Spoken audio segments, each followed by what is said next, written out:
Welcome back to StitchPhiles. I am your co-host, Brandon. I'm Sarah. And I am Bob.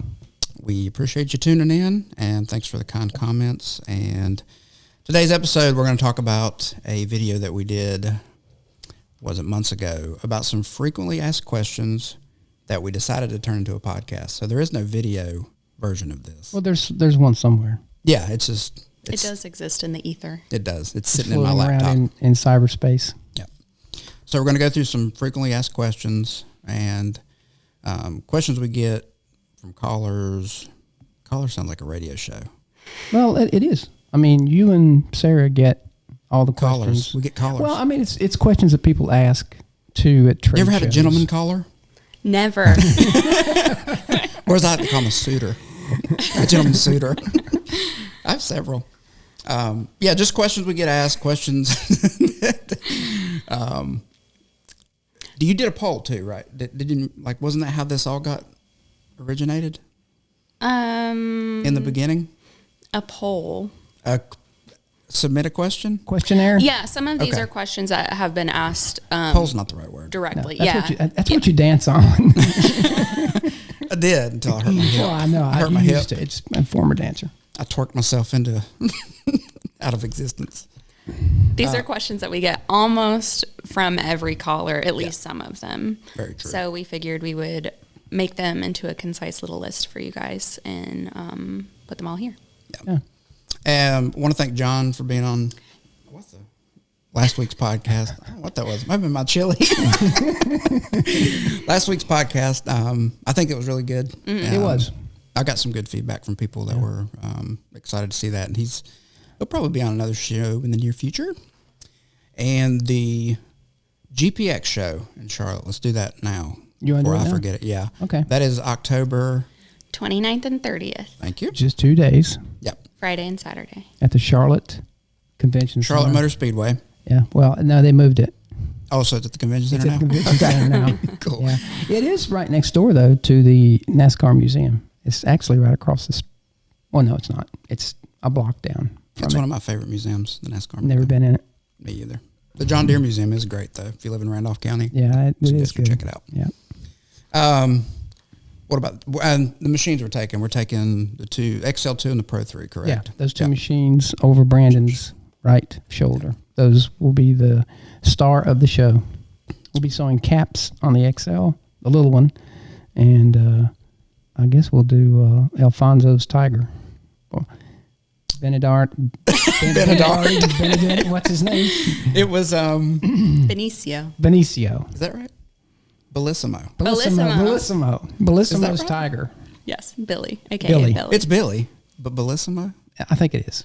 That sounds like, that's like a musical term to me. Like no, legato. it's Italian for Billy. yeah. I don't know. Well, yeah. And I guess we can say, too, that John Kuhn has volunteered his time at our booth to do a Q&A. We're trying to work out whether we're going to do this like scheduled, like maybe 2 scheduled sessions during those days versus a floating or both of those things. So to be determined. But, yeah, he'll be there. So if you want to come by, ask him questions, it'd be a good time to get your questions answered. So. By an expert. Yeah, what a nice resource. What a nice gesture. Yeah. Yeah. Thanks, John. Yeah. Shout out, John. And should we say that we may? I don't know what we're saying. Do you know? You've already I'm not forgotten. sure. Okay. We talked about doing the podcast there at the Oh, show. yeah. Yes, we did. Not during the show. Yeah. So, but before, probably Saturday morning before the show, we were going to do a Yeah, we might podcast. do maybe just a Friday recap of the show, and then whatever other topic we decide. Nailed it. Yeah. Oh, and I'll be autographing pictures. Just To- any picture. Any picture. Just bring a picture. Just bring it Bring a back. picture of your Bring a picture of dog. Grandma. Bring a picture of your pet fish. I'll autograph it. If you want Bob Stone's autograph on your commemorative Dale Earnhardt plate, bring it. Go to the NASCAR museum. Yeah. Buy some memorabilia. Come by our show and get And an autograph. I will by Bob Stone. autograph it. Yeah, that sounds like a deal. Praise Yeah. hell, praise Dale. That's right. Yeah. That's right. But that'd be fun. I love to see that number 3 go fast. That red and black wish, Intimidator. I wish we could do it during the show, but then nobody's going to be able to talk to customers. Yeah, and it would be probably loud, a lot of background noise. Yeah. It would be fun, though. I hope so. But it would be fun to get some customers over to talk to, maybe. Or some potential customers. I'd love to interview people. What are they looking for? What's important to them in an embroidery machine? Would it be too hard to do like a microphone setup and talk to people and just piece it together? I'm asking myself. The engineer. Yeah, don't ask me. I don't know. Is it a bad idea? How would you record it? That's not the problem. I just don't know how to. I don't know what to ask, or would you just have them funnel the questions to you? Like things they're asking. You know what I mean? Yeah, that could be interesting. Yeah, or it could be a cluster. You know what? Yeah, be careful what you ask for. Maybe. Yeah, we should think about that. Well, you can do it, and if it's just garbage, you just don't ever put it out. So. Yeah, I'm just thinking, what would Jesus do? I'm just thinking how customers. Some people would probably do it. Well, yeah, you'd have to ask, and others would say, "No, I'm not interested." Yeah. So we're not going to make anyone talk to us. I'll make you do it. If you come talk to me, I'm gonna put a microphone right in your face. We'll talk about it. Yeah, we need. Yeah, we'll not discuss it here. There have been several ideas that have been fruited by this podcast. Yeah, and we always talk ourselves out of it. Yeah, it's probably not a good. Some things aren't a good idea. But we probably will podcast that Saturday morning and do a recap. But again, John will be there, so bring your questions, and should be fun. I hope to get John in on the podcast too. That's what we were thinking too. Get his perspective of. There may be a few other people there that we could talk to about being a guest. A couple other of our partner vendors. Yeah, Lee's Boy's going to be there. Mm-hmm. Sean Evans, but he's like Vinny. He'll never shut up talking. If you get him on there, he already said he would come on. I talked to him. Yeah, we'll definitely get him on there. We'll get him to do that would be a phone in. Like phone it in. Phone it in like you always do, Sean. Yeah. Anyway. We digress, but be there. Be there or be squared. October 29th and 30th. Mm-hmm. Oh, and also if you want a promo code to attend for free, you should email us and we'll send it to you. Yes. Or message us on Instagram or any of the things. LinkedIn. Facebook. LinkedIn. MySpace. Carrier Pigeon. You know where to find us. Tinder. Grindr. FarmersOnly.com.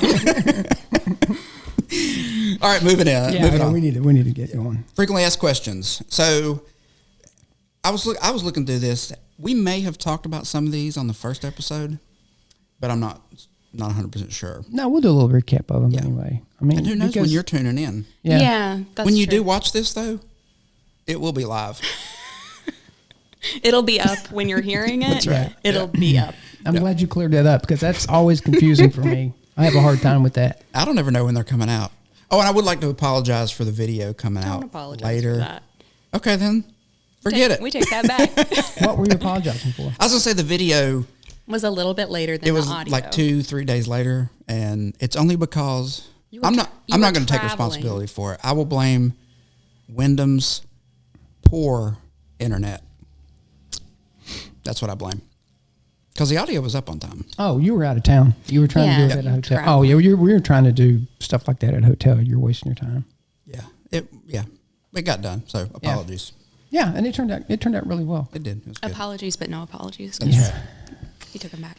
So question number 1, where are Barudans manufactured? So they're made in Japan? They are. They're made question in Japan. Question number 2. And do you remember last week we got a caller, 2 weeks ago I got a caller that said, I heard they're made in China now. Yeah. Mm. And I. You know what? Somebody 2 weeks ago had said that same thing to me on the phone. Did you ask them where they heard it? Yeah. Was it from one of our competitors? They would not say. Okay. But they did say that they had heard that they were being manufactured in China. And to that, I will say, nay. They are not. No, they haven't. They've never have been, and they never will be. And we've gone over this a couple times. I mean, I've been to the factory in Japan half a dozen times, and you know, and it's in Japan. It's not in China. It's not in China. Yeah, so, which is important. We got actually 3 factories in Nagoya. We got one that makes the singles and the compact bridges. We got one that makes the 12 and 15 heads, and we got one.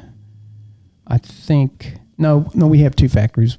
The sewing heads are made in one. They're assembled, and everything's done by hand. You know, and neither one are in China. And none of them are in China. So, and the little tag on the machine. I know you. I don't want to say that you got into an argument with this person, but they were pretty adamant that they were made in China. Yeah, weren't they? Yeah, they were, and I didn't know what to do other than fly them out to to see. Yeah, what do you do? I mean, I don't know. It's just there's no reason to lie to somebody, and you the number plate, the serial number plate says clearly made in Japan, and if you look at the parts on our machine, even the automat will say by Unitech in Japan, which is part of Barudan. Right. And there's parts off of this machine stamped with made in Japan on it. So if you don't take our word for it, I guess you don't have to. In the really. shipping sheets, like yeah. You know, I whatever. They're made in Japan. It's and not a city in China named Japan. Yeah. It's actually Japan. All right. Yeah. I don't know if I'm going to say this because it kind of irks me just a little bit. When Go for it. Well, I want to say this as diplomatically as possible. You know, I've been here a long, long time, and I've heard everything about Barudan. You know, McPherson Meistergram when I worked there, Barudan. It's like, you know, you're going out of business. You won't be here long. From the day I started here, I've been hearing that, and I've been here over 29 years, almost 30 years, and it just kind of bothers me a little bit. And I know it comes from. It comes from some competitors, I guess. Here's the thing about us. When you come and talk to us about embroidery machines, we're not going to knock somebody else. We're going to tell you why ours is better. Because anybody can say, well, don't buy that machine because it's a piece of crap or it's made somewhere else. Yeah. My point to all this is, and I'm not sounding like sour grapes, it's just there's plenty of research you can do yourself on the interwebs about where this stuff is made. So if you don't believe us or don't want to take our word for it, just do your own research. I'm not going to work for a company that would lie about where the machines are made. I'm not going to. We're very proud. We're a Japanese company. We're owned by the Japanese, the Shibata family. And I'm going to quit beating this dead horse. But you can tell it bothers me just a little bit. You know, we don't say anything negative about anybody else. Do your own research. We're going to tell you why our machine is superior, and just be honest and forthright with you. You know, that's all we're going to do. Integrity is important. There's no reason for us to make up something. Yeah. What benefit does that have to us? I mean, if it's made in China, when we say the machine and you take it apart and it's made in China, well, that looks bad on us. Yeah. I mean, why would anybody do that? Right. And I will quote Tommy Boy, the great movie, the great documentary Tommy Boy, where he says, you can get a good look at a T-bone by sticking your head up a bull's you-know-what, but would you not rather take the butcher's word for it? Yeah, exactly. How about them apples? Beautifully said. That's pretty good. I'll have to. You mind if I use that somewhere? You have to talk to Chris Farland. He's no longer with us. Yeah. But it is a bone of contention with me. It does bug me. It's just people badmouth, or I guess it'd be like you're badmouthing somebody, and you know they find out about it. That's it's like grade school crap. Well, think about it. Anytime I go buy a vehicle or a big ticket item, and I'm talking to the salesperson, if the first thing they start doing is saying, well, you don't want that, if I'm a Ford guy and they say, well, don't buy a Chevrolet, it's a piece of junk.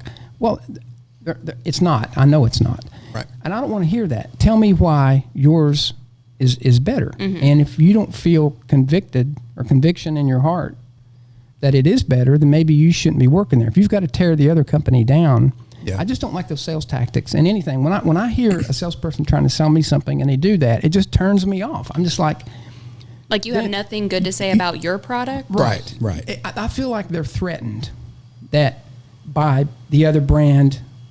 That's how I feel. And there is some of that. Yeah, and there shouldn't be. It doesn't matter what you're selling, what brand of embroidery machine you're selling. Get behind it, and find out. Look, I will tell you if brand X does something better than us. I mean, and I've done that. I've said, you've got, as guys have heard me say this, we don't do that. You might want to go look at these guys. Mm-hmm. They do that, and they do it really well. Because you can't be everything to everybody. We'd like to be, but we can't. I mean, I've said it before, like there's enough room for everybody. So those types of sales tactics, if you want to call them that, I just think it's dirty business. But whenever I got into this, I did not want to be the typical used car salesman, like, oh, let me talk bad about the competitor and, try to say this and will you and deal you. Like, to me, that is not an attractive thing as a salesperson. No. Just be honest. Nobody likes Tell that. people the truth, and be personable, and it'll take care of itself. If somebody wants to go buy another machine, that's okay. There's enough machines we sell. Yeah. That's fine. I mean, I'm not going to downplay a competitor just to try to make a sale. Like, what good does that do? Yeah, it looks bad on you. Yeah. But I chuckled at Sarah when this happened because she was a little ticked off. She's like, this person just kept like saying, and I'm like, Sarah, China. You know the story. I know the story. And look, nothing against China. Nothing against any. We know where ours are built, and you make the decision where you want to buy your embroidery machine, and we'll move on to the next topic. Yeah. But it does kind of bother me just because I've heard it for so many years. All the fibs and the lies, but anyway, we will take the high road. Yeah. All right. I have a Sarah's got a question. Yeah, I have a pressing question. Mm-hmm. Uh-oh. Is Bob short for Bobbin? Me? No, it's short for Bobbert. No, don't call me that. Your cousin calls me that, and it drives me crazy. My cousin. Which one? My niece, Tori. Oh, she calls you that? Oh, drives me nuts. Tell her. No, it could be for Bob. And maybe my parents knew when they named me that, I had a future in embroidery. There was like a prophecy. Yeah. Yeah. Okay. Wow. I just wondered. At least it didn't call me take-up lever or needle bar driver. Presser foot. That's his middle name's Presser Foot. It's Bobbin Presser Foot Stone. Yeah, I was destined to be in the embroidery business with a name like Bobbin. That is a pressing question. It is. I was thinking about it. Also gave me a headache.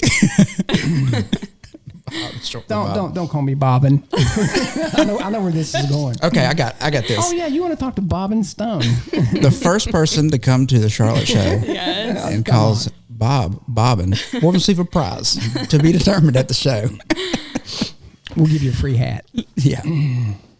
All right. So why buy Barudan? We get asked that all the time. Why should we buy this? Because it's made in Japan.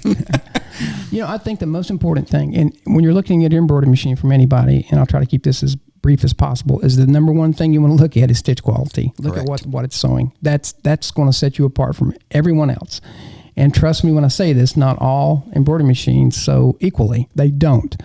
Anybody can sew a block of flat fill. Yep. That's not a test. Anybody can sew a wide column stitch. But if you go looking at machines, look at what they're sewing, look at the fine detail, look at the registration, look at the small lettering. That is how you tell a good embroidery machine from a bad embroidery machine, or just at what they're sewing. And that's extremely important. And because if whose phone is that? That's Brandon. I'm going to call Brandon out because I put mine on Do Not Disturb today. I did too. No, you didn't. No, you didn't. I thought I did. Mine doesn't ring like that. So my bad. But anyway, maybe it's Jamie. Why should you buy Barudan is number one was stitch quality, because that's going to set you apart from everybody else. Number two is service and support, longevity of the machine, great resale value. And we do say resale value a lot, and your better brands are going to have good resale value. But try to find a used Barudan right now on the market, a late model Barudan. You cannot find them. You can find every other brand, but you can't find a Barudan. Well, so what does that tell you? Is they're very desirable and they get snapped up really quickly. Yeah. So those are the things. I mean, and again, you can do a lot of this research online. Look at what other embroiders are using, that do quality work. That'll tell you something. Look at some of the top clothing apparel manufacturers in the U.S. See what they're using, and there'll be a couple brands that come up, and Barudan is going to be one of them. So, and you got to pay a little bit more for quality, but when you look at these machines that are going to last at least 20 years or so, then your return on investment is excellent. Mm-hmm. Agreed.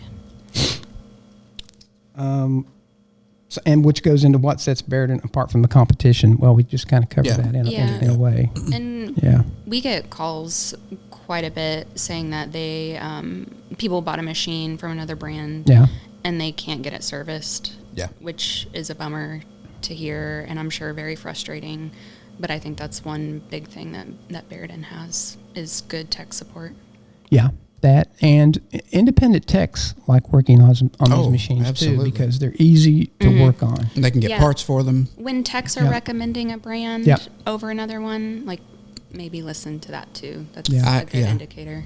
Yeah, I even mentioned last time, like I can't tell you how many times people have called me and said, "Oh, John or Scott mentioned Barudan." Like, I mean, that tells you all you need to know, honestly. And they work on everything. Mm-hmm. So what does that tell you? And Bill down in Florida, same thing. I mean, he steers people our way because he would rather work on a Barudan than any other competitor. Well, he knows too that he's going to be able to get a part for it. Correct. And he knows how to work on them. He knows that if you take care of the machine, keep it oiled, keep it clean, that you're not going to have a lot of issues out of it. And if you do, there's going to be somebody there to work on it. But I hear nightmare stories about people buy a machine and they can't find anybody to work on it. And I really feel bad for them because, we're all in this together. We really are. I mean, I love embroidery. You guys heard me say this a billion times. And I want everybody to do well in embroidery. I love this industry. I want it to do well. I want people to be supported. And when you hear these stories about people that can't get their machine fixed or can't get parts for it, it gives our industry kind of a black eye. Yeah. And, I am not the kind of person to say, I would never tell somebody, well, that's what you get for buying that thing. Right. I genuinely want to help them.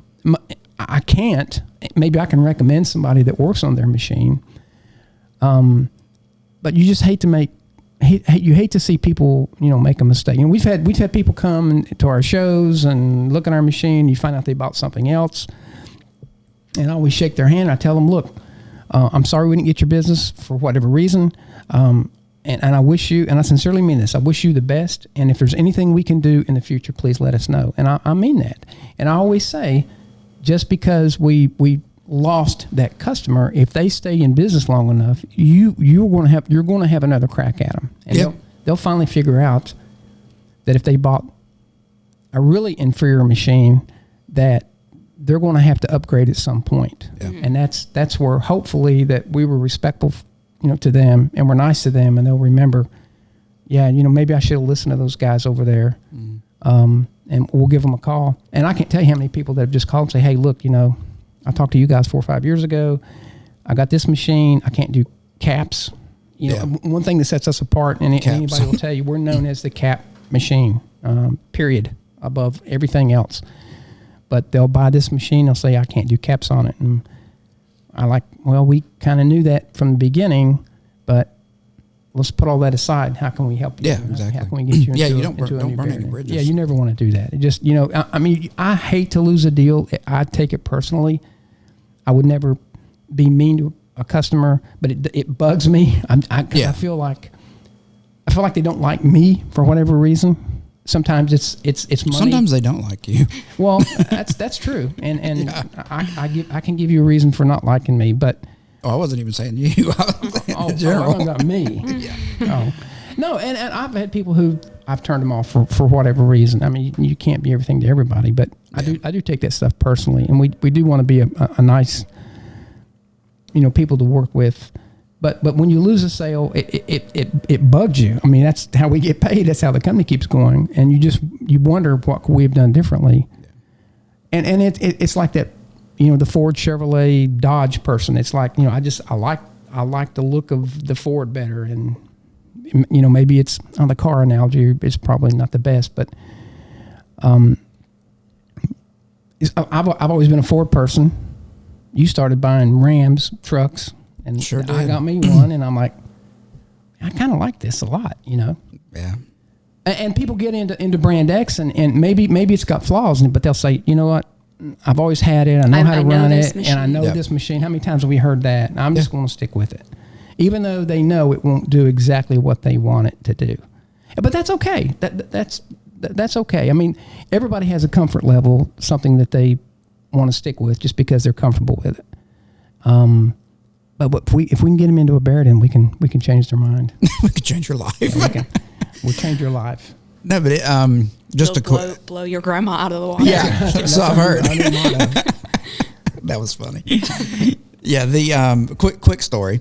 So I had a lady call me last week in Georgia, and she had bought a competitor's machine, and I'm not going to name any names, and I'm going to get the time frames on this wrong because I can't remember.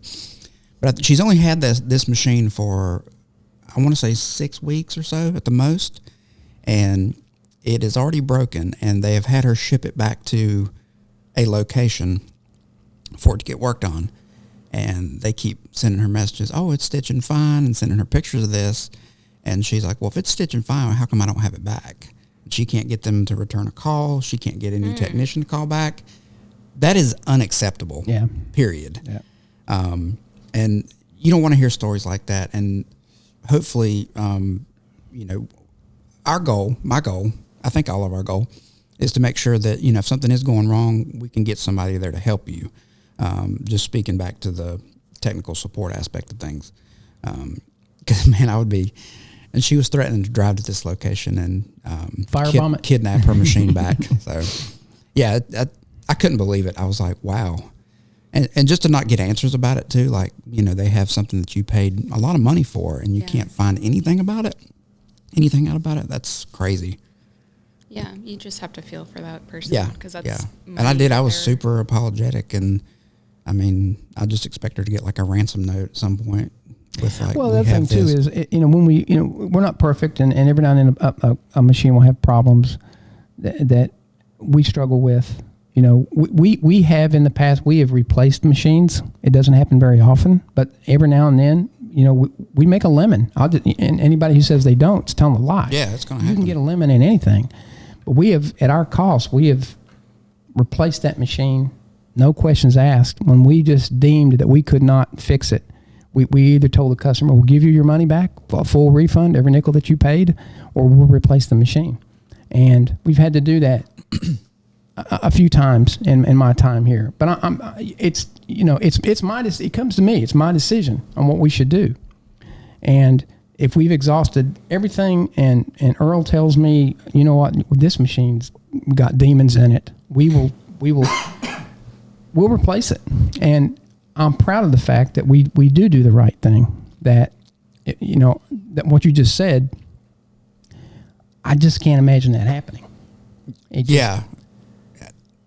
She was, I mean, and rightfully so, very upset. I was just in awe. Like, I was like, never heard, at least call me back or something. Tell me what's going on. But they were just, it was like sending her pictures of, oh, look, it sewed this. Well, then where is it? If it's great, why is it not back here to me? Yeah, I mean, if I know things are tough right now because there's a shortage of machines. That's really tough. If with all embroidery machine manufacturers right now, and I just hope that it was an oversight on that company. I hope. Trying to, you know, because I want our industry to be credible.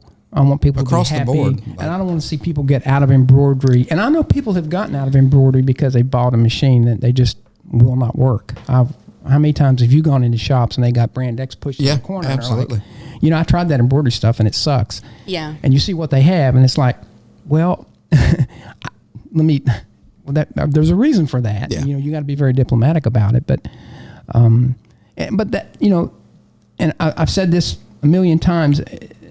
All we make is embroidery machines. We don't make printers. We don't make garment printers. We don't make anything but embroidery machines. So all of our resources, all of our R&D, this is all we sell. We can't fall back on a garment printer. Mm-hmm. And I'm not knocking those companies that if that's your thing, that's fine. But we have to do this right. Yeah. Because if we don't, we don't have a plan B. Yeah. And I think that makes, well, I'm not going to say it makes us try harder, but we do take this stuff seriously. And I know Japan does too. And we got their full, 100% backing. Yeah. I did say Japan. I didn't say China, didn't I? Right. You got that right. Did I get that right? Yeah. Okay. I just want to make sure. Yeah. I had heard, though, that... All right. So you buy a machine. What's going to come with it? You can... Fire away. Go ahead. I want Sarah to answer this. What comes with it, Sarah? So if I buy a single head machine, what do I get with that machine? So a machine. Right away, you're going to be able to do caps and flats because you will get both of those. You'll get 2 cap frames and a driver, and then a couple of sets of hoops. So you'll be pretty much ready to go, aside from the things that you need to embroider on. Right. Yeah. You can elect to get software, but it does not come with the machine. Yep. We recommend Wellcom, but you can certainly use something else. Yep. It comes with a warranty, Mm-hmm. the 532 warranty, 5 years on the main motor, 3 on electronics and boards, and 2 on all remaining parts aside from consumables. Yes. My favorite What is word. a consumable, Sarah? A consumable is, thread, Needles. Bobbin case. Starts with bobbin case. Yeah. Yeah. Anything that's going to be used quickly. Yeah. Yeah, the machines come with hoops, the hoops cap frames. The cart, too. Yeah, the single heads come with the cart. Yeah. The price that you're quoted. Right. Yeah, we always quote the price with the machine, what we call the cart or the stand that it sits on. You do not have to take that stand. We recommend it. It's an industrial strength stand that's made in Japan. It's worth it. It's heavy. It is very heavy. Yeah. And it's going to cut down the vibration on the machine. Yeah. But an embroidery vibration will kill you. Yeah, you don't want it to vibrate. It'll just walk out the door. And I think it's really advantageous to be able to just scoot it over, just to get roll something. this one around for the podcast. So I think sometimes I just roll it around. I'll just push it from door to door. I've seen him doing it just like a little mini workout. Fun. Yeah. Use it like a workout, pushing a sled. Yeah. But with the multi-heads, you're going to get, and when we say a set of hoops, it's 2 per head. So you're going to get four sets with the machines, 4 different sizes. If you want to exchange those, you can, because we make a lot more different sizes, but you're going to get your 12s, 15s, 18s, and usually 300 by 290. 300 by 290 or a 330 by 434. I always get that one mixed up. I think that's right. It's kind of a small jacket back, and if you want to trade those out, you can. You do not have to, when we quote you the price of the machine, it will come with cap frames. Mm-hmm. You do not have to take the cap frames. We can delete those and save you a little bit of money. But I don't know why you would not want to take the cap frames. There's some people. We do have some people who don't take them. Yeah, there's some people just adamantly say I don't need them. But this is my thinking, and this is purely my thinking. Just get them and sell them. And you can get a lot of money for them. Well, I would sell them and get a lot of money for them. I said this was my thinking. If you're never going to use them, sell them. Let me tell you the biggest reason to buy the cap frames is because I know why. If you ever sell this machine resell it, and it doesn't have cap frames, then it's going to cost $1,000 to put the cap frames on this machine. That's for the driver, the cap frames, and the framing device. Yep. So. And on a multi-head, that's $1,000 per head. So they're not cheap. So even if you're not going to use them, I would put them on a shelf. And at some point, or who knows, you may get into caps someday. Yeah, and it'd be nice to have the option. Yeah. So just keep that in mind. And again, we have customers who it's rare. It's very rare because I look at every order that comes in, and it's when somebody doesn't take the caps, I look and see who they are. And some of them are like. Companies that just do flat goods, or maybe just emblems, or they're just into monogramming, and you say, "I just flat out don't want to do caps." And we're not going to twist your arm, but I would get the cap frames. But anyway, that's the way I think about it. Something we didn't mention that comes with the purchase of the multi-head is training. Yes, training is included with the price of every multi-head machine, and that's install and training, 2 days. If you buy more than one machine, we stretch that out. Yep. On the single head, there is a charge for on-site training, just for the simple reason there's not enough profit in these to throw the training in there. Mm-hmm. So on-site training on a multi-head is $950. On a single head is $950 for 2 days, unless you're in Hawaii or Alaska, and that's a flat $950. If you're in the middle of Montana, 100 miles away from the interstate, it's $950. Yep. And you say, well, $950, wow, that's a lot of money. Well, fly somebody to the middle of Montana and have a hotel room for 2 days and per diem and travel and see if you can do it for $950. So it's really a bargain. Why are you picking on Montana? I love Montana. Well, because it didn't sound like it. If you're in Montana, don't buy an embroidery machine. No, we have a lot of customers in Montana, believe it or not. Yeah. I'm sure. Yeah. Have you been? Montana? Oh, yes, I love it. I think you've been everywhere. Have you been? I'd love to go. Montana, It's no. beautiful, right? I've been to Wyoming. That's my favorite. It's my favorite western state. Montana and Wyoming, are they close? Yeah, they border. I've been to Wyoming. Never been to Montana. I like Montana. Montana's I like Wyoming. You want to fight?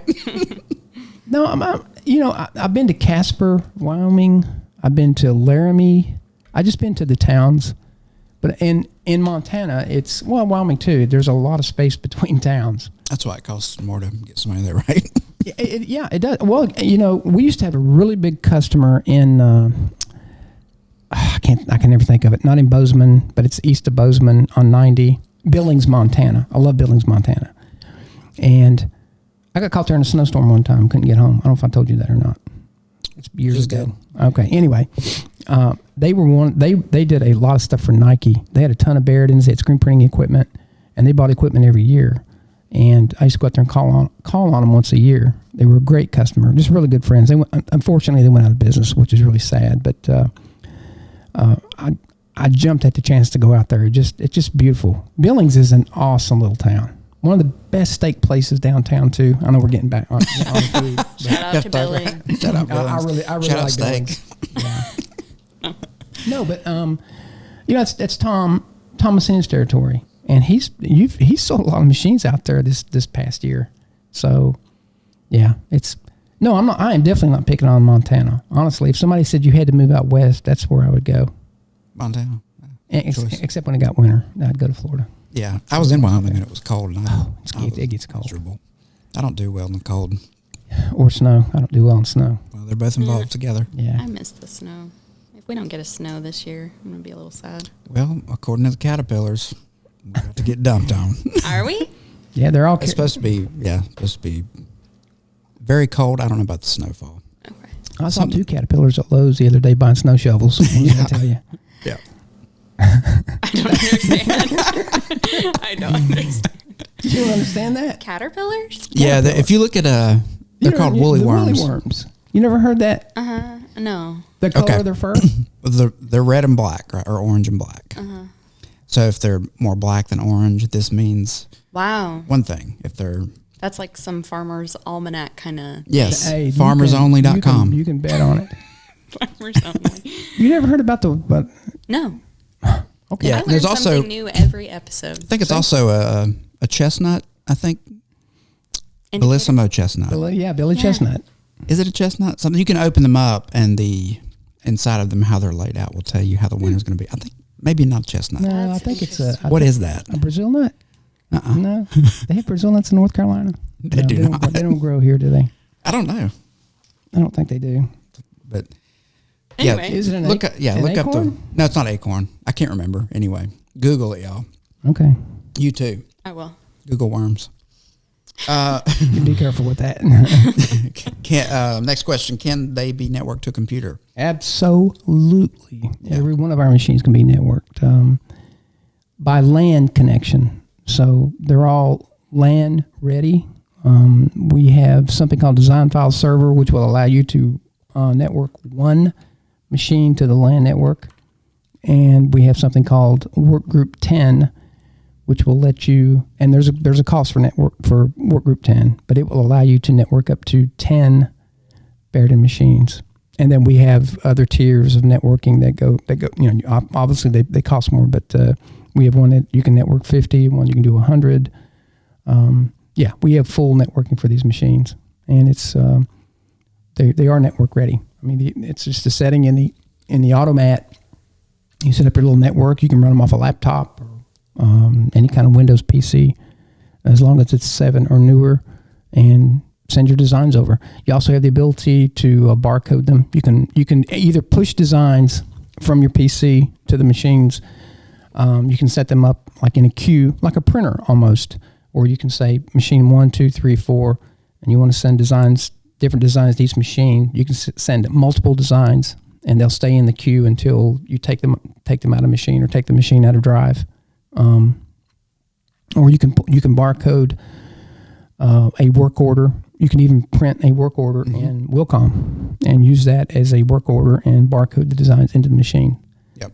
So yeah, which a lot of big companies, almost every big company now is going to that because it takes away any.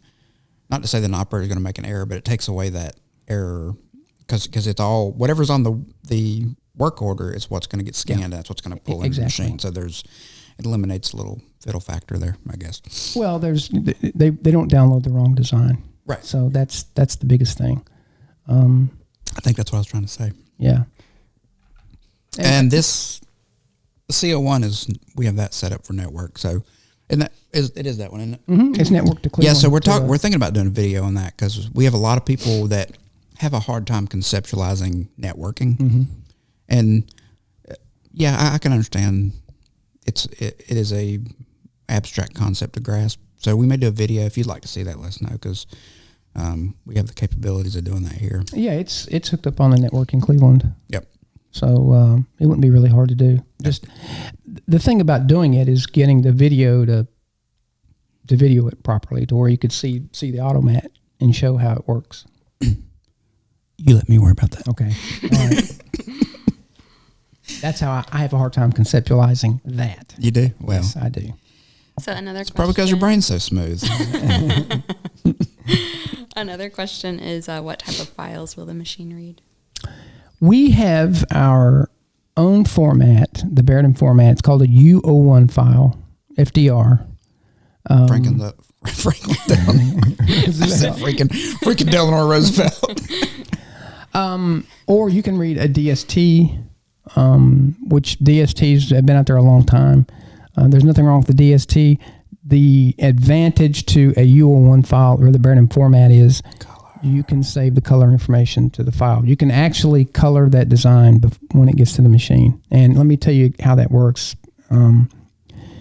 If you pull the design up in Wilcom, and if you have your color palette set up to coincide with the needles. That's very important. You can't just... that has to be the same. It has to be the same on the machine. You could actually teach your colors in Wilcom, save it to the U01 file, read it into the machine, and it'll already be taught the colors. Yeah. And we have people who do that. You can't do that in a DST. A DST is a very simple... When a DST comes in, it's going to be monochrome. It's going to be all one color. It's not going to have any color information. So you'll have to go in there and manually set the colors, which is a little, in my opinion, it's a little more difficult because you don't have a reference color that's the one thing that bothers me about the DST is when you bring it in, it's going to look all white or all, you don't have a color to reference. Now, I don't want to overcomplicate this, but the nice thing about this new K-Series automat is when you click on your first color, the block that you're coloring in the machine will flash. So you'll know the color sequence. Like as you go. As you go. Thank you. I'm thinking about it in my mind how I want to explain this. We know how that goes. Yeah, well.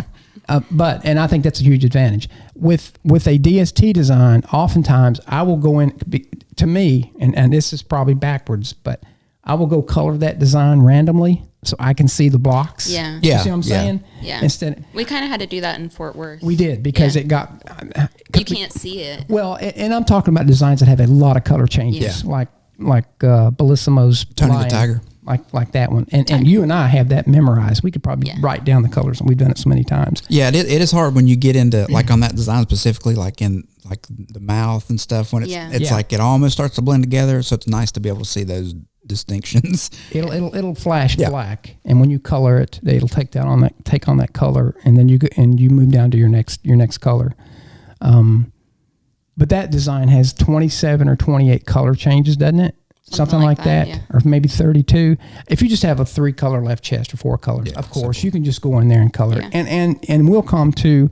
If you want to use a DST, we're not discouraging you from a DST, but I will go into Wilcom and I'll just write down what the color sequence is on a piece of paper. Mm-hmm. You know, color 1's white, 2's blue, 3 whatever. So I'm not trying to discourage you from using a DST, because most people do use DSTs, but I don't like them. I use the UL1 format because at least when it comes up on that screen, it's got color to it. And I'm like, oh, I can see that I need to change this, or this. So I think it's a big advantage to our, and we're one of the only formats that actually the UL1 file will keep the color information in it for as long as you keep that design. It also keeps the trims, the color codes, any information pertinent to that particular design in the way that it sews. It's saved in that design, which in a DST that's not always the case. So, to me, that's a big advantage too. Yeah, agreed. What's next? Accessories. What accessories should be purchased with the machine? Oh, this is. I'd say that would depend on what you're sewing. One good thing that I just mentioned is the Hoop Master kit. Just because it makes, especially if you're new, it makes getting everything set universally much easier. It's an additional cost, not necessary, but it does make life a little bit easier for getting your designs exactly where you want them across the board. Now that's on a shirt. Correct. You need to qualify that. It's not. I qualify that. It's not on everything. Yeah. The Hoop Masters, we always recommend that to new people. If you don't buy one in the beginning, you will buy one. Yeah. Because otherwise, you have to put the shirt on the table, measure, slide the. Yeah, you have to measure where the design goes. You have to slide the ring in there, a piece of backing, finagle it around. You can't really see it. Then put the hoop on it. People have done it that way for years, and there's nothing wrong with that. But it's nice just to put the shirt on there. The design is going to be centered. You have a little magnetic holder that holds your backing. You have a recessed area that holds the ring, and you have 2 arms that the hoop sits on, and you just push it on there, and presto whammo, there you go. It's presto done. Whammo. So, yeah, and you can buy, once you have that hooping board, you can buy different fixtures for the size hoop that you're using. They're not universal. Every, and this is the same with every embroidery machine, is that whether you have a Tajima, Barudan, ZSK, SWF, everybody has their own proprietary clips, not necessarily hoops. The clips that go into the sewing arm. They're not universal. So luckily, that Hoop Master makes the clips or the clip attachments for all the manufacturers' hoops. So if you go on their website, you'll see. Yeah, and it'll ask you several times, like, what's your machine manufacturer? Field size. Yeah. Easy thing to do is just call them and have them walk you through it. Yeah, they're good people over there. I'm just seeing the guys up there do a great job, and I'm proud to have them as a partner. And we sell a lot of Hoop Masters. Yeah, and there's tons of other hoops and clamps. So, I mean, if you're a specialty company, it might be something you want to look into. But I would say, those things are not a necessity. Unless you're just doing socks all day long, you probably don't. Yeah, I mean, we make some specialized things. We make sock hoops. We make name tape clamps. Cording and looping device. If you're into that decorative stuff, Mighty hoops are huge right now. The magnetic hoops. I had one here somewhere. Anyway, I mean, if it's over there. Yeah, if you know about the Mighty hoops, we sell those. If you want to add it, if you're buying a machine, you want to add it in there. I guess the best thing to take away from this is these accessories are expensive. They cost a lot of money. not only from us, but from every other manufacturer. But don't go buying a bunch of things you don't need. Stuff you don't need until you know you need them. And if you don't know what you need, if you come and say, my business is tote bags, I might say, well, you know what, you might want to look at maybe some Mighty Hoops and the Hoop Tech clamps, the yellow clamps. They're like a alligator's mouth, and you slide the bag on there and you clamp it down. We also have something called a gator clamp that's adjustable for different sizes. We have the new Pocket Pro clamp if you're doing pockets or really small items. That's something that we make, and it's adjustable, so you don't have to have a lot of different sizes. The Hoop Tech stuff is very, very good.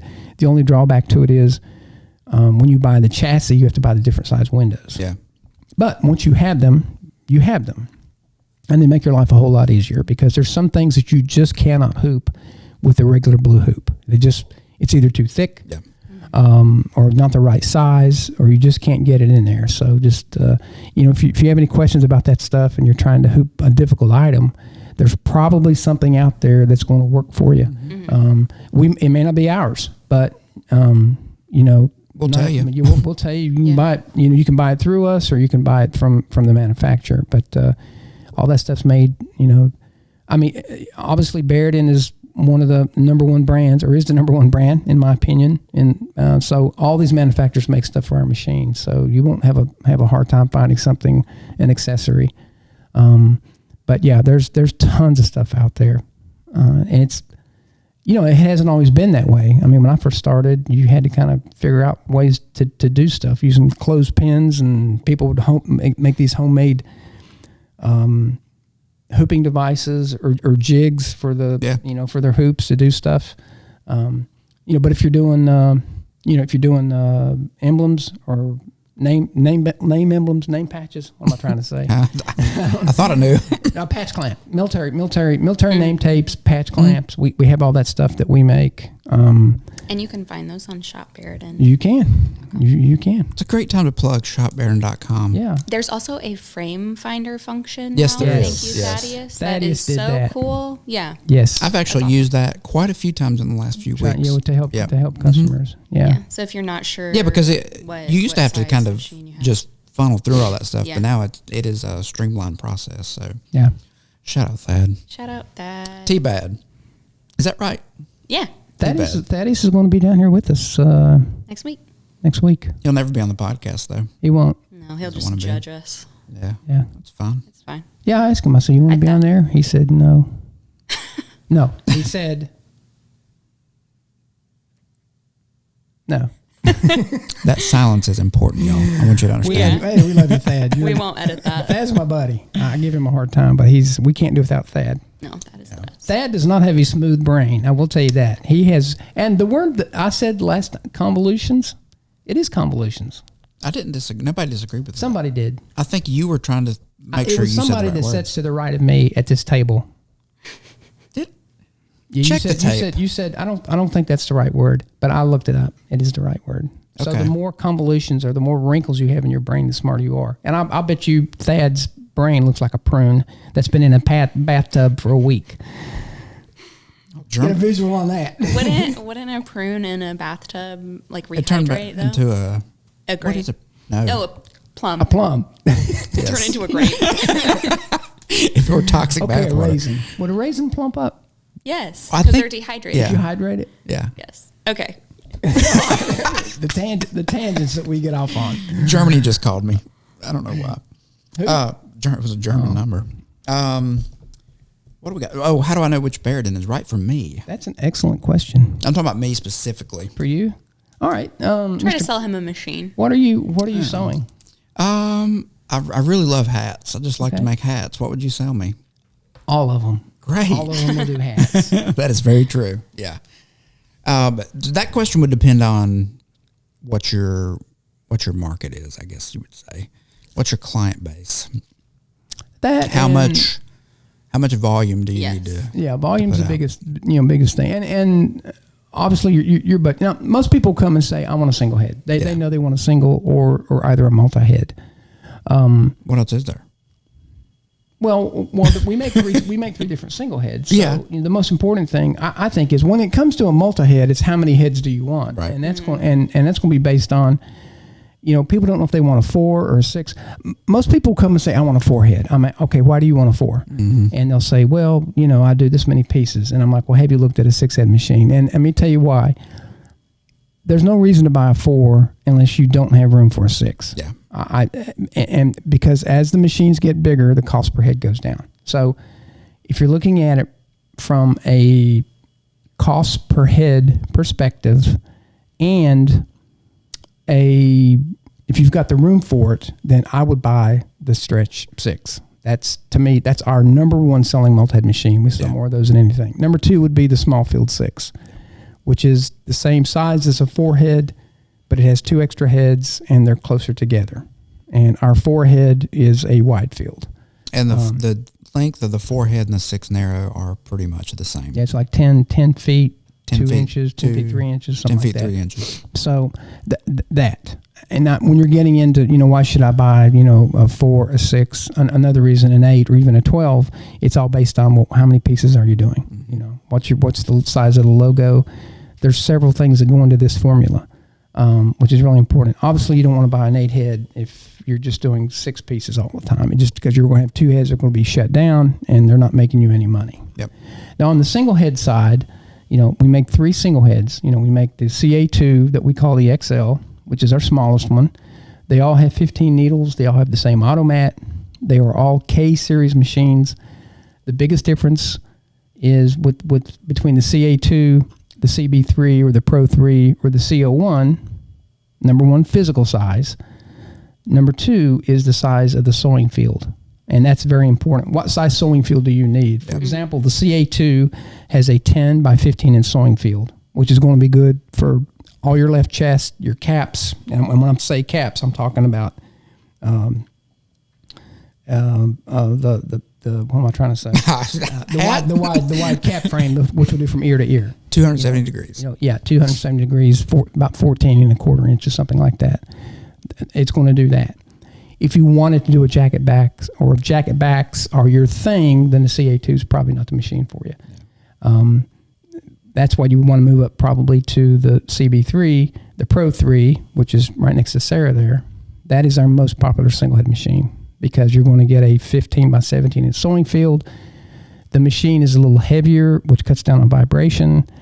It doesn't sew any better or any worse. I was going to say that too. One of the questions we get is like, I'm pretty new to embroidery. Yeah. I've had a single needle machine. I'm ready to move up, but I want the entry level machine. Yeah, I've had people use that for whatever reason. In the last few months, people have said, well, what's the entry level machine? And it's important to say, they're going to sew the same across the board. Yeah, we don't have an entry level machine. They're all going to sew a commercial quality, Yeah, the sewing heads are the same on everything. I mean, it's just you guys know this. That sewing head right there is the same as it's on a 12 head. I mean, all the parts are interchangeable. The only thing different is the size of the machine. Yep.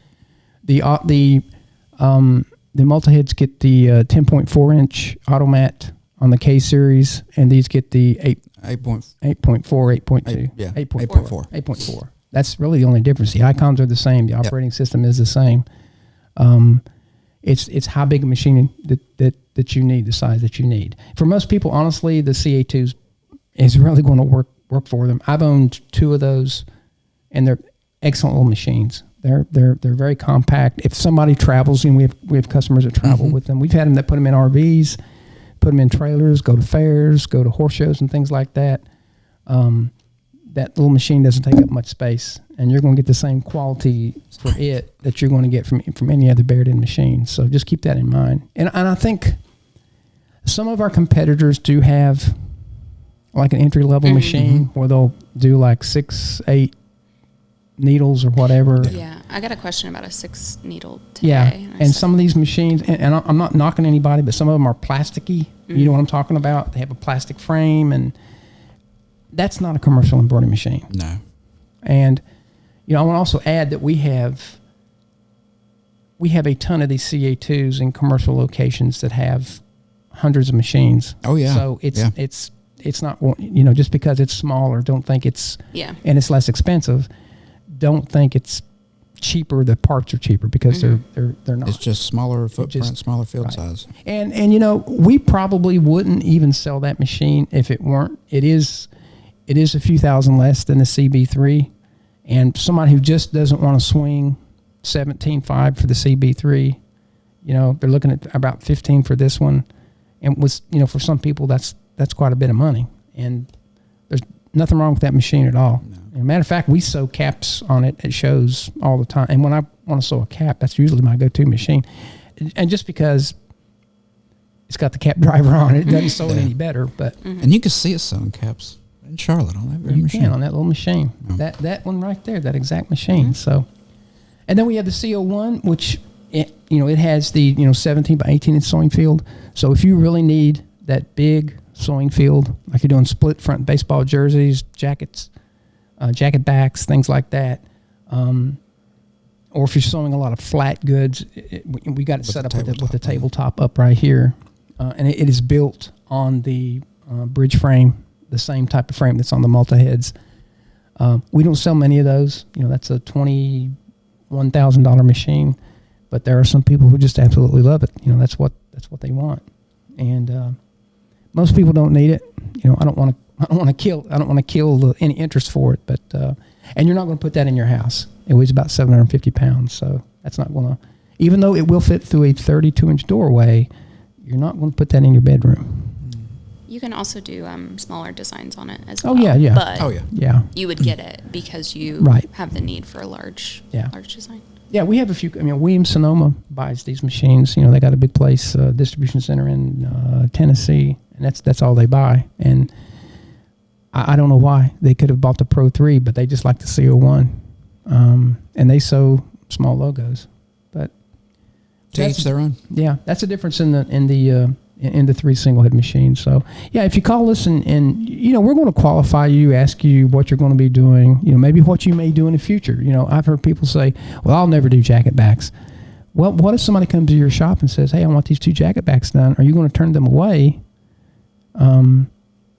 And that's not to say you can't do it on the CA2. You would just have to hoop it twice. Mm-hmm. It's going to have pretty much the width. Most designs aren't more than 13, 14 inches, but it's going to be the depth that's going to be a limitation to it. Anyway, that is what was the question? I done forgot. How do I know which Barudan is right for me? And again, we got 13 sales reps here that work for us that have a lot of experience, and we'll qualify you. Obviously, we do not want to sell you a machine. We don't want to sell you a 4 when a single head will do. Yeah. I've had people come and say, well, I'm going to buy a multi-head. Okay. Then why, what do you want? Well, I don't know. I just want a multi-head. Well, why do you want a multi-head? Well, I'm just getting started. Okay. Well, you don't want a multi-head. You start looking at the numbers and it's like, why don't you just start with a single head? Yeah. Some people have, ideas of where they want to be, and it might take a single head to get there. Yeah. Which is great. Dream big. Yeah. But dream smart. Well, something I've always said. We want to make sure that the customer gets the right machine for them. Obviously, I would rather sell them a 4. We make more profit on a multi than we do a single head. But if it's not really, if they don't have the business for it and they're just getting started, again, I never want to kill anyone's dream, but you want to be pragmatic about it and you want to be smart about it. Maybe start with the single and work your way up to a multi, because if you have a single head and you go to a multi, you will never get rid of your single head machine. You will never. And what question do we get asked? Can I trade my single head? Of course you can. Yeah, you can. You're not going to. The single head is going to be just as much a workhorse in your shop as that multi head. Because if your multi head's running, say you have a 6 head and you're running 72 pieces and a customer wants 2 shirts done, are you going to shut this machine down just to run those 2 shirts and set it up for that? No, you're going to throw them on the single head. So to me, the ideal shop is a 6 head and a single head. That's perfect. For somebody that's got an established business, that's let's say a screen printer that already has a customer base and's farming their stuff out. Mm-hmm. That 6-in-1 combo is really hard to beat, because you will never get rid of. You should actually make it a combo, like you said. I want to order the number 4 with extra. It's a 6 head and a 1 with extra fries. Yeah, why not? We could do that. No, we can't. And you'd be surprised how many. Have you sold a 6-in-1? Yeah. Package at the same time. Yeah. Who? What? At the same time. Yeah. Yeah. Yes. Yeah, at the same time. Yes, I have. Yes and yes. Alrighty. Buying a machine. What's the process? We'll go through that real quick. You're a salesperson. Tell me how it's done. Yeah, sure. Call. Yeah, you call. Basically, we get your information. I'd want to talk to you a little bit and figure out exactly, like, is this what you want? And then from that step there, we take a 10% deposit to basically put your name on the stock list. All that does is it keeps that machine from moving further and further into time and space. It's basically going to hold your machine for you. That 10% is refundable. So, if you call us back for whatever reason you need a refund, that's okay. We've had to do it specifically in these crazy times. We don't like to do that. We want you to get your machine. And keep in mind, too, when you do that, you're probably going to wind up at the back of the list for somebody else, too. Mm-hmm. So hang in there, what I'll tell you. From that point, typically if you call, we're going to get you a quote, too. Jamie will get you a freight quote because these machines, we're not quoting you freight. Whenever you call, we'll just give you the machine pricing. Your sales rep will give you a freight quote. We get your deposit. That holds your name on the list. You wait for your machine. We'll call you when your machine gets here. Are you ready for your machine to arrive? If so, Jamie will send it out the door. We'll send you a bill of lading, and the freight company's going to call you. Did you point to me? Did you point to me? No, I was playing with my pen. Oh, I thought you wanted to say something. No, you're on a roll. Yeah, the freight company will call. Supposed to call you 24 hours roughly to give you a window of time for delivery. And now keep in mind when these machines come, they're coming on just your standard carrier.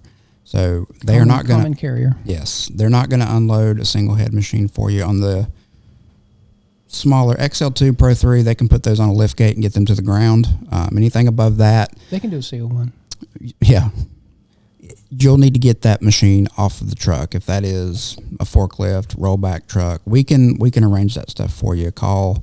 I know I have some resources I call. And from that point, machine's on the ground. You need to get it uncrated, moved into its location. Technician arrives. There you go. That's the quick and dirty of it. That's pretty much it. And we have uncrating videos. I'm trying Yes, to think we of do. like where the questions would be there. Yeah.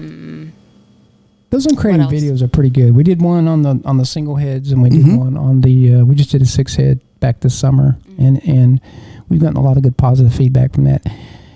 They're not hard. They look intimidating. It's overwhelming to people who've never done it before. Yeah, but if you've got, it doesn't take any special tools. Just a drill with a 10mm socket to get the screws Jamie out. Did it without a drill, without the right tool. You guys did it with our bare brute hands. force. Yeah, you guys just. Yeah. I heard you did it with your teeth. You did it with your teeth. And then Jamie came around and did it. Yeah. I did that. We did a show. I probably told the story. We did a show in Hawaii a few years ago, and I had to do it with a ratchet socket. That would be so boring. But honestly, if you just take your time and be patient, these machines are not hard. They're not hard to uncrate. It's mostly common sense. Yeah. So, but again, if you don't feel comfortable doing it, we can have the machine shipped to a rigger in your area. A rigger is like a crane company, heavy machine company. They can uncrate it for a fee. It's not cheap, but they can uncrate it for you. They can bring it to you. They're licensed and bonded, so if they were to drop it or turn it over, it's on them. They can dispose of the wood or the metal. If it's a wide field 8-head and larger, they come in metal crates. But if you're not comfortable, it might be any sales rep has riggers that they can use to have them uncrate the machine and bring it to you. And we that happens, especially with the 12 and 8 and 12 heads and 15 head machines. Yeah, because most people don't have a forklift big enough to pick those machines up. And some people just don't want to deal with doing it at all, and they just say, "Well, just send it to a rigger." That's fine. But just whenever we do quotes, you just keep in mind that's a machine quote. We'll get you the freight quotes, sales tax, another thing that you need to keep in mind. Do you have too. riggers that you use? Mm-hmm. Yep. Okay, yeah, and it's what is it, around 1,000? Yeah, it's depends on the size of the machine. The size of the machine, I think. Yeah, it's like $1,000 and up. I think. The bigger the machine, the more. Yeah, absolutely. You know? It's like shipping. I've seen 1,500. I've seen. There's a guy up in New York that does 12 heads for like $1,000, and I'm like, I don't know how he does that. Yeah. But yeah, they'll get rid of everything for you. I mean, it is the most hands-off approach, and like I said, some people want that. I've had several people recently like, I don't want to touch it. Okay, cool, we'll get it done. Yeah, we get nothing out of that rigger charge. That's no, between you and the rigging company. But there are ones that we've used that are reputable, that can do it for you, that we trust. You know, it's not Joe's Rigging and Bakery. You know, it's actually it could be that. As long as they're licensed and bonded, he bakes brownies on the side. Then he'll uncrate your embroidery machine for you. So yeah. Right. What else? I think that was it. That was a quick and dirty rundown because we're getting long on time. Yeah. Financing, yeah. We don't do in-house financing at all. We have several partners that we can give you some references, and it's good to check with all of them. You may get a different rate, or depending on if you want to lease the machine versus flat out finance it. You can check with your bank, but yeah, we have resources. So yeah, ask, we'll tell you. Yeah, and because Barudan is a desirable brand, it's not hard to get financing. Yeah, we have that's partners, true. As Brandon said, that have worked with us for years, who know our equipment and know that if a customer were to default on a loan, that they know they can get rid of this machine pretty quickly. Yeah, so and that's it's important. It's a very low risk for them, I guess, is my point. Yeah, that's important too because, if you do go to just say your bank, they might not understand what an embroidery machine is. They think a sewing machine, so that may be a big risk in their mind. But these companies, that's kind of what they do. They know the machines, and a lot of times, like you said, they're willing because they know something happens. That machine's probably they can turn around and flip it in like a day. Yeah. And we get nothing out of the financing part. No, That's just not at all. something that we just want to sell a machine, and we're going to get paid from the finance company, and then of course you'll pay your note to them. Yeah. So, so you order machine. What's next? We did that, right? We just covered that. We kind of killed two birds with one stone. Training. We did the training thing last week. I think John did excellent job. If you want more information about training, that was a harmonious, between it was. It was like, were we in harmony? It was almost a unison thing. Okay. Yeah, John went over training, and you get it straight from the horse's mouth with him. Not that John's a horse; he's not. I shouldn't have called him a horse. He's more of a man bear pig. Is okay. I don't know what that Just is, kidding. but I don't either. I think it's something. But John goes into that in depth. Angel. Yes, he's a guardian angel. A guardian angel? Yeah, of Hell's Angel? The Barudan technician world. Okay. What do you think he is? Hey, John, we know you'll watch this. What do you want to be? What do you want to be, John? What's your spirit animal? Your spirit animal, yeah. So go back a turtle? Does he have a turtle? I think it's a guppy. Oh, he does have a turtle. Yeah, I think it's a turtle. Oh, it would be a turtle. His spirit animal is a box turtle. Eastern red-eared slider. Moving on. All right. Go watch last week's video if you want to learn about software. Not software. Yeah, please watch. Oh, I got to eat. I'm just last kidding. Week's video. I added this. I don't know if you have it. You guys have a different list than me, but that's okay. Yeah. Sorry. I added do we sell used machines just in case someone is listening to this episode and didn't listen to the previous episode. Yeah. Episode 4 is when we talked about how to buy a used machine. Yeah. And all that information is there. So if this is your first time listening, there are other good episodes. Call. Yeah. We do when we can get them. And again, that is the key. That other episode will really go into detail about used Barudans, what to look for, what to stay away from, what models. And again, you can always call us. We'll give you. I get calls every week. I got one yesterday from Charles Woodhead or Tech up in Illinois. Customer wanted to sell 2 DT single head Barudans, and he said, "What's the value?" And I gave him the value, what they could probably get out of them on the market. And I'm happy to do that. It doesn't cost anything. So I would recommend going back to that episode. But do we sell used ones? Yes. It's hard for us to get good used equipment, late model. Mm-hmm. Usually it's rare that somebody defaults on a loan, but if they do, the finance company gets them. And they get snapped up almost instantaneously. They don't sit there very long. Yeah. So Yeah, it's tough finding a late model used Barudan unless you're just in the right place at the right time. Yep. All right. Do you have anything else on there that we don't have? Oh, any other questions? I don't know what you have. No, that was my last question. Okay. Do you guys have another question? Yeah. Because I have something I want to mention. Okay. Oh, go ahead. There are a lot of frequently asked questions on the website. There's a page under support that's FAQ. There are a lot more like technical questions than what we got into today. So if anyone has any like technical questions, there's a lot of good information on there.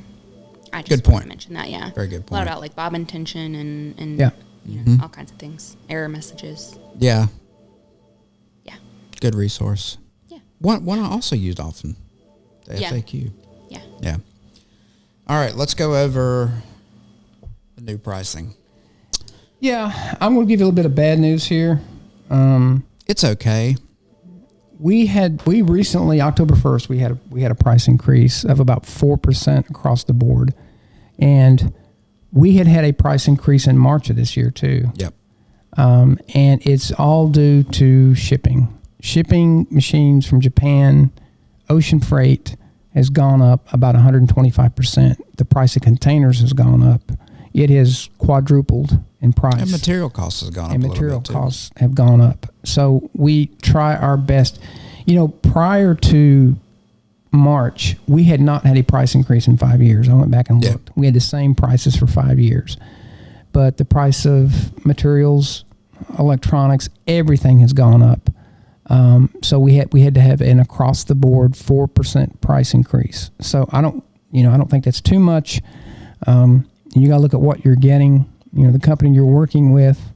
It's just a sign of the times. I mean, what hasn't gone up? Yeah, absolutely. And we didn't raise prices just because prices are going up, but there's a lot of behind the scenes things. Number one was shipping. The shipping charges. And, you know, you could see another one in January if the shipping doesn't get under control. I hope not. You know, we absorbed it for as long as we could. And, you know, we've had a couple incremental increases in the past couple of years, but we never passed that along to the consumer. But it comes a time, and you people are in business know if you can't make a profit, then, you know, and, you know, we want to pay our people a good wage, and we want to keep parts in stock. So, I'm apologetic about it because I always hate to raise prices. Customers get upset because, you know, when I bought this machine last year for $2,000 less, yeah, you did. Yeah. You know, what can I tell you? Go buy a gallon of milk or gas. I mean, it shouldn't be as a surprise to anyone. Yeah. And I knew it was coming. And Japan, you know, was very apologetic when they sent us the letter, you know, me and Kevin. And Japan, not China, again. Yeah, Japan. Did I say China? Can't reiterate that enough. China didn't care. They actually told us, what they told me in an email separately was that we should raise it by 50%. Yeah, that's what China said. And Japan said, we'll just do like 4%. Yeah. So you're going to pay a little bit more for the best machine on the market. I'm sorry about that, but you will not regret your decision. Be a professional. I'll kill that. That was China. That was China calling. They heard what you said. They did. I'm probably dead tomorrow. So, that's it. A little bit of bad news there, but again, it's not. I don't think it's a huge increase. It's about $2,000 across the board on a multi-head and about $1,000 on single head. So yeah. I mean, to give you an idea, you know, we'll tell you our pricing. We don't play games with you. The price is the price. Yeah, absolutely. But we just wanted to note our listeners that it did go up. So yeah, that's. I mean, like you said, what hasn't? You know. Yeah, and with shipping being so backed up, and you know, which brings us to our next point. What's the next point? Obviously, you didn't look at the thing. She's got a different list. Where did you get your list? That was a good segue. Let me see your list. I printed my list before you guys added, I think, to your list, and then I made more notes. You did great. Thanyou. You've done great. I think it's good that we have different perspectives. It is. We definitely do. What's the next question? I don't know you anymore. Are you really on this podcast, Sarah? No, it was a good segue because we're going to talk about any updates that we have regarding the shipping. Okay. So, yeah. Okay, I can sum it up in one word. It sucks. Shipping sucks. That's two words. And we feel for you guys if you're waiting on a machine. We wish we had a machine to give to you. Yeah. It really sucks to have to tell people every day that the lead time is so much longer than they want it to be. Yeah, but people have been very, very understanding. And, everybody else is having the same problem. So it's not just not like, only embroidery machines. We're making this up. Yeah, it's everything. It's everything. You name it, and there are delays pretty much everywhere. Yeah. When 60 Minutes does a story on it, it's a problem. Yeah. Well, I've been looking at it. A lot. And if you go on Google Maps and look at the ships that are in the harbors, Can you see them on the map? Yeah. Well, you can't see the actual. It's like a little arrow. Mm-hmm. I didn't know there was you can watch flights kind of the same way. Yeah, it's I did not know that. I actually will type in the name of the ships that have our machines to see where they are. You can track them across the ocean. It's Is really the USS Minnow on there? I think it was. Because it's been lost for a while. It's on like a little blob. Looks like a piece of maybe it's an island. Maybe it's on an island, you think? I think so. Yeah. Anyway. Yeah, there's a lot of boats sitting there and not moving. And it's the same with everything. I mean, container shortage, shipping delays, labor, the rail. I mean, it's a chain reaction of everything. And honestly, I'd hate to be the bearer of bad news, but it's not going to get better for a while. They were hoping maybe the first quarter of 2022, at the end of the first quarter, end of March. I just don't see that happening. And again, I'm pretty optimistic on most things, but I just don't know how they're going to get caught up. I don't. I mean, it's just an amalgamation of everything that has gone wrong in the shipping industry. They said too that they are working 24 hours a day now. Well, right now bonus. They're doing Monday through Thursday. Why didn't they do that anyway? Hours. Labor. They just didn't have enough people to work that hard. I guarantee you that they're not working 3 shifts. I bet they're doing 2 12s is what they're doing. Oh yeah, I would say. If they can't get enough people out there to do 3 shifts. Which, not to be critical, but those longshoremen or those dock workers make really good money. Yeah. They're really good union jobs. I saw where they were making $95 to $120 a year. Wow. So that's pretty good. If you're looking for a job. You want to move to California? Go to move our machines around for us. What's the Port of Archdale? Yeah. Go to the Muddy River. The Deep River. Yeah, the Deep River's better. The Deep River is one of the shallowest rivers in North Carolina. Did you know that? I know we're getting off on a tangent, but it's a mud hole. Yeah. Anywho, just continue to bear with us. Yeah, we're sorry. I mean, I wish there was something we could do. There's nothing. We went over this before. There's still nothing we can do. There is a little bit of a bright spot, and I don't want to jinx this. Is it me? No. Ouch. It's actually that light that's over top of Sarah's head. She looks like an angel with that light over her. She's the guardian angel. She's the guardian angel. She's got a halo above her head. Oh, hey, she's got a hat on today. Yeah, she want to be like the dudes. Yeah, I watched a couple of the episodes. Everyone else is wearing hats. I don't ever not wear a hat, so let's be clear. Yeah, I didn't know. I just wanted to wear one because the light shining off my head might bother you guys. I know Sarah was squinting the last or podcast before last. What I was going to say about the shipping too, and we've gone a long time on this, but we are bringing some machines into the East Coast through the Panama Canal, which is a long way, and yes, it adds expense to the shipping because the boat goes farther, but those machines are getting unloaded quicker than they are on the West Coast because there's less congestion. So if there is a bright spot, we are using, it's called a row. not a row. We are rowing your machine to you. It's a roll on, roll off is what that stands for. And they are actually automobile carriers. And because cars aren't being shipped either from Japan, Korea, wherever, they're looking for something to haul over here to keep their crews busy and keep the ships afloat. So we are actually there, and they will only do multi-heads. They will not do single heads, but they have to load each individual machine on a big forklift and drive it into the belly of the ship. It's not a container. So we save container costs, which is a big help, but it gets eaten up by a longer voyage through the Panama Canal. And you got to pay a toll to get through the Panama Canal. So, and they're coming in. They don't make an easy pass for the Panama Canal. They don't. No, they don't. Your toll tag thing won't work. Will not work. But anyway, that's a little bit of a bright spot. They have been coming in about 2 weeks earlier. Now, not all the machines are coming in on the. We still have to use some of the West Coast ports just because not every ship comes to the East Coast. So it's a logistic nightmare, and I know Japan's going crazy trying to figure out how to get these machines on this ship or this ship. Because before you just called the logistics company and you booked a boat. It's not that way now. It's each boat. These ships are going. They're not coming directly from Nagoya to Los Angeles. They're going from Nagoya, getting stuff. They may go to China. They may go to Taiwan. They may go to Korea, and then they come over. Mm-hmm. So again, that adds time because they can't get enough containers to fill the ships up from one port. Yep.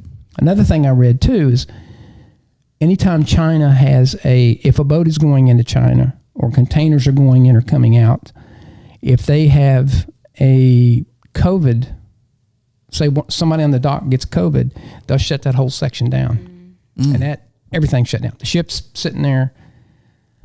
So it's a mess, and COVID's part of it. COVID started all of it, but it's just it's a lot of stuff going on. So it's not just one problem. It's a domino effect. So. Yeah, just bear with us, and we appreciate your patience. Yeah, we do. Thank you so much for sticking with us. And again, I'll say this, if you get frustrated and say, I'm not going to buy it, we'll give you your deposit back. No questions asked. I mean, we're not going to keep your money. We're not going to charge you a stocking fee. That's wrong. Whatever you paid on your deposit, we hope you stick with us because you'll love your Barudan. But if you can't, all you got to do is let us know, and we'll refund your money. So don't think you can't get your money back because you can. Yep. All righty, that do it. I think. Got anything else on your list? No. My list is done. So with that being said, thanks for listening. What was that for? That was a. Okay. I'm like, I thought you were growling. It's like a period at the end of the sentence. Okay. Weird. I didn't know you had to audibly make a period sound. Well, you don't have to. It's just it's to me. It's just like I'm decompressing and relaxing. Okay. So what's the sound? Okay. That's a period. You want to hear semicolon? No, I'm good. I don't hear anything from your colon. Please go to iTunes, subscribe, YouTube. Subscribe, comment. This will be out. It'll be live when it comes out. Yes, it will. Yes, Next Wednesday. What? Here we go. No, It'll just be on the websites. It just comes out when it comes out. Episodes are every other Wednesday. Unless I'm stuck in a hotel because I got a lot to carry on these shoulders of mine. I don't know how you do it. You really do. How does he do it? How does he do it? Man, I just wonder. But I've got to pee really bad, so we got to go. Yeah, I do too. I drink. I drink so much water. I drink that coffee stuff, and then I'm out of my orange water. Okay. Comment, like, subscribe, thumbs up. Thanks for watching, everybody. We'll see you guys in the next one. Come see us in Charlotte. Yes. Everybody have a good day, and go ahead and poke your pig. We don't care.